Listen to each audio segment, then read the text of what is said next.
Hello everyone, Assalamu alaikum. Welcome back to my channel Arifa's English Care. Dear learners, আজকে আমি very important একটা topic নিয়ে হাজির হয়েছি। এই ক্লাসটা তোমাদের জন্য অনেক বেশি হেল্পফুল হতে যাচ্ছে। Also, too, as well, again এই সবগুলোর অর্থই ও বা আরও। কিন্তু সেন্টেন্সে কোথায় কোনটা বসবে সেটা নিয়ে আজকের ক্লাসে আলোচনা করব। Also, too, as well, again এই শব্দগুলো দ্বারা আরও, আমিও, তুমিও, সেও এবং কোনো নামবাচক শব্দে যেমন রানাও, সোমাও, রাসেলও বোঝালেও তোমরা অনেক সময় কনফিউজড থাকো যে তোমরা সেন্টেন্সে কোথায় কোনটা লিখবে। অ্যাকচুয়ালি এইগুলোর সঠিক ব্যবহার না জানলে তোমরা কারেক্ট ইংলিশ লিখতে বা বলতে পারবে না। কোন সেন্টেন্সে আমরা কোন ওয়ার্ডটি ব্যবহার করব, আবার কোন সেন্টেন্সে আমরা কোন ওয়ার্ডটি ব্যবহার করব না, আবার সেন্টেন্সের কোথায় কোন ওয়ার্ডটি বসবে এটা জানা খুবই জরুরি। এই ভিডিওর মাধ্যমে তোমরা সব কিছু জেনে যাবে। তাই ভিডিওটি স্কিপ না করে প্রথম থেকে শেষ পর্যন্ত দেখতে থাকো। তাহলে তোমাদের আর এই টপিকের উপরে কোনো ধরনের কনফিউশন থাকবে না। অ্যাট ফার্স্ট অলসো এর ব্যবহার। প্রথমে আমরা অলসো এর ব্যবহার নিয়ে আলোচনা করব। অলসো অর্থ আরও বা ও। আমিও, তুমিও, সেও বোঝাতে আমরা অলসো ব্যবহার করে থাকি। অলসো সাধারণত সেন্টেন্সের মধ্যে বসে। সেন্টেন্সটিতে যদি অক্সিলারি ভার্ব থাকে তাহলে অক্সিলারি ভার্বের পরে অলসো বসে। আবার সেন্টেন্সে অক্সিলারি ভার্ব না থাকলে মূল ভার্বের পূর্বে অর্থাৎ সাবজেক্ট এবং মূল ভার্বের মাঝে অলসো বসে। এখন উদাহরণের মাধ্যমে দেখা যাক। যেমন Jim is writing a letter, Mim is also writing a letter. এই সেন্টেন্সে অক্সিলারি ভার্ব ইজ এরপরে অলসো বসেছে। এবার দেখি সেন্টেন্সে অক্সিলারি ভার্ব না থাকলে কোথায় অলসো বসবে। For example, he works hard to shine in life. Rana also works hard to shine in life. Dear learners, লক্ষ্য করুন এই সেন্টেন্সে যেহেতু অক্সিলারি ভার্ব নয় মূল ভার্ব রয়েছে, তাই অলসো মূল ভার্বের পূর্বে বসেছে। আবার সেন্টেন্সটি দ্বারা জোর দেয়া বোঝাতে অলসো সেন্টেন্সের প্রথমে বসে। যেমন he helps the poor, also she helps others in different way. Dear learners, also শুধুমাত্র অ্যাফার্মেটিভ ও ইন্টারোগেটিভ সেন্টেন্সে ব্যবহৃত হয়। নেগেটিভ সেন্টেন্সে অলসো ব্যবহৃত হয় না। যেমন do you play cricket, do you play cricket, do you also play cricket, do you also play cricket. আবার he is an engineer, is he an engineer, is she also an engineer. তাহলে আমরা উপরের উদাহরণগুলোর মাধ্যমে জানতে পারলাম affirmative ও interrogative সেন্টেন্সে কিভাবে also বসে। নেগেটিভ সেন্টেন্সে কখনোই অলসো বসে না। ডিয়ার লার্নার্স, এবার আমরা দেখব সেন্টেন্সের কোথায় টু বসে।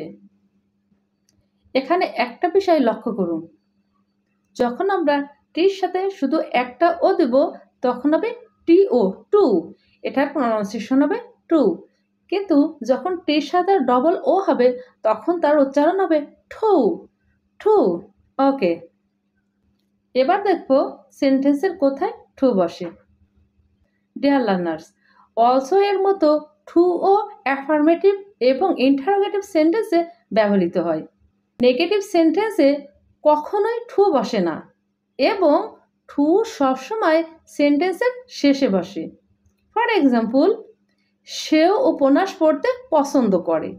She likes reading novel too, she likes reading novel too. সেও কর্মঠ, he is active too, he is active too. Okay, more example, সে কুক রাইস টু, সে রান্না করতেও পছন্দ করে। Rima likes travelling too, Rima ভ্রমণ করতেও ভালোবাসে। সো ডিয়ার ফ্রেন্ডস, এখানে আমরা কি দেখলাম? এখানে আমরা দেখলাম যে টু সবসময় সেন্টেন্সের শেষে বসে। ওকে, এবার আমরা ইন্টারোগেটিভ সেন্টেন্সে টু এর ব্যবহার দেখব। ইন্টারোগেটিভ সেন্টেন্সে টু সেন্টেন্সের পরে বসে। ইন্টারোগেটিভ সেন্টেন্সে টু সেন্টেন্সের পরে বসে। যেমন, তুমি কি পার্টিতে অংশগ্রহণ করেছিলে? Did you join the party too? Did you join the party too? Does he have a laptop too? তারও কি একটা ল্যাপটপ আছে? Does he have a laptop too? Dear learners, এই ধরনের বাক্যে টু এর ব্যবহার খুবই কম হয়, কিন্তু এভাবে ব্যবহার করলেও সেন্টেন্সটি সঠিক হবে। আমরা সাধারণত সেন্টেন্সে অলসো এর ব্যবহারই বেশি করে থাকি। এবার আমরা দেখব অ্যাজ ওয়েলের ব্যবহার, অর্থাৎ আমিও, তুমিও, সেও, তারাও ইত্যাদি বোঝাতে অ্যাজ ওয়েল বসে। অলসো এবং টু এর মতো অ্যাজ ওয়েলও পজিটিভ এবং ইন্টারোগেটিভ সেন্টেন্সে ব্যবহৃত হয়। যেমন, আমিও বার্গার পছন্দ করি। I like burger as well. তারও একটি ল্যাপটপ আছে। She has a laptop as well. Deer learners, এই সেন্টেন্সগুলোতে আমরা পজিটিভ সেন্টেন্সে অ্যাজ ওয়েলের ব্যবহার দেখলাম। এবার আমরা ইন্টারোগেটিভ সেন্টেন্সে অ্যাজ ওয়েলের ব্যবহার দেখব। যেমন, তুমিও কি বার্গার পছন্দ করো? Do you like burger as well? Do you like burger as well? সেও কি বার্গার পছন্দ করে? Does she like burger as well? Does she like burger as well? So dear friends, তাহলে আমরা দেখলাম অ্যাজ ওয়েল ও অলসো ও too এর মতো একই অর্থ দেয় এবং অ্যাজ ওয়েলও সেন্টেন্সের শেষে বসে। ওকে ডিয়ার লার্নার্স, এবার আমরা দেখব সেন্টেন্সে এগেইনের ব্যবহার। ডিয়ার লার্নার্স, এগেইন শব্দের অর্থ আবার বা পুনরায়, কিন্তু এগেইন দ্বারাও সেও, তুমিও, তারাও ইত্যাদি বোঝায়। তবে এগেইন দ্বারা যখন আরও বা ও বোঝায়, তখন উহা সবসময় সেন্টেন্সের প্রথমে বসে। সবসময় সেন্টেন্সের প্রথমে বসে। ফর এক্সাম্পল, সে একজন ব্যবসায়ী। He is a businessman. He is a businessman.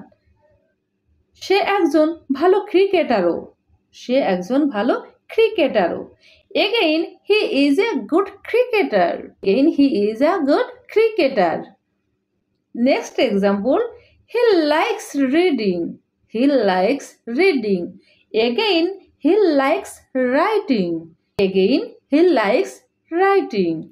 Dear learners, তাহলে also to as well এর মতো এগেইনও এখানে ও বা আরও এর অর্থ দিচ্ছে এবং এগেইন সেন্টেন্সের প্রথমে বসেছে। সো ডিয়ার ফ্রেন্ডস, আজকের ক্লাসে আমরা কি শিখলাম? আজকের ক্লাসে আমরা শিখলাম যে অলসো, টু, অ্যাজ ওয়েল এবং এগেইন একই অর্থ দিলেও এরা সেন্টেন্সের বিভিন্ন জায়গায় বসে। ওকে ডিয়ার লার্নার্স, আজ এই পর্যন্তই। আজকের ক্লাসটি কেমন লেগেছে অবশ্যই কমেন্ট বক্সে জানাবে, আর লাইক দিতে ভুলবে না। আর আমার চ্যানেলে আজ যারা নতুন, অবশ্যই চ্যানেলটিকে সাবস্ক্রাইব করে পাশে থাকবেন, তাহলে এমন নতুন নতুন ভিডিও খুব সহজে আপনাদের কাছে পৌঁছে যাবে। আজ এখানেই বিদায় নিচ্ছি। সবাই ভালো থাকবেন। আবার দেখা হবে নতুন কোনো ভিডিওতে নতুন টপিকস নিয়ে। পর্যন্ত ভালো থাকুন, সুস্থ থাকুন। আল্লাহ হাফেজ।